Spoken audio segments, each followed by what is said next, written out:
രാവിലെ ബോറടിച്ചിരിക്കും ബക്കവൻ്റെ എന്നോട് പറഞ്ഞു എന്നെയൊന്ന് തലയിലിട്ടു. ഞാൻ പറഞ്ഞു പിന്നെന്താ, നമുക്കറിയില്ലാന്നെങ്കിലും നമ്മൾ വിചാരിച്ച് വെറുതെ തലയിലിട്ട് തേച്ചാൽ മതി. പക്ഷേ കുറച്ച് വിഷമമായിരുന്നു, അക്കൊക്കെ നല്ല മുടിയുള്ളതുകൊണ്ട് തന്നെ വെറുതെ തലയിൽ അപ്ലൈ ചെയ്ത് കൊടുക്കണമെന്ന് എനിക്ക് മനസ്സിലായത്. ഞാൻ അക്ക പറഞ്ഞു ഞാൻ നിനക്ക് ഇട്ടുതരാമെന്ന്.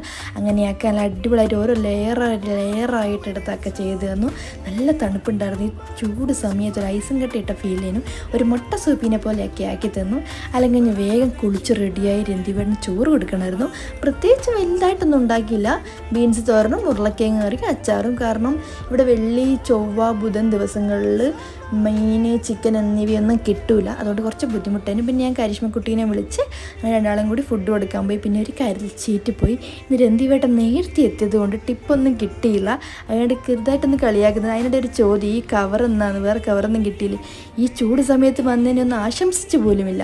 അതെല്ലാം കഴിഞ്ഞ് വേർത്ത് കുളിച്ച് തിരിച്ച് പോകുമ്പോൾ ഞങ്ങളൊരു നല്ല കൊക്കോക്കയും ജ്യൂസും കുടിച്ച്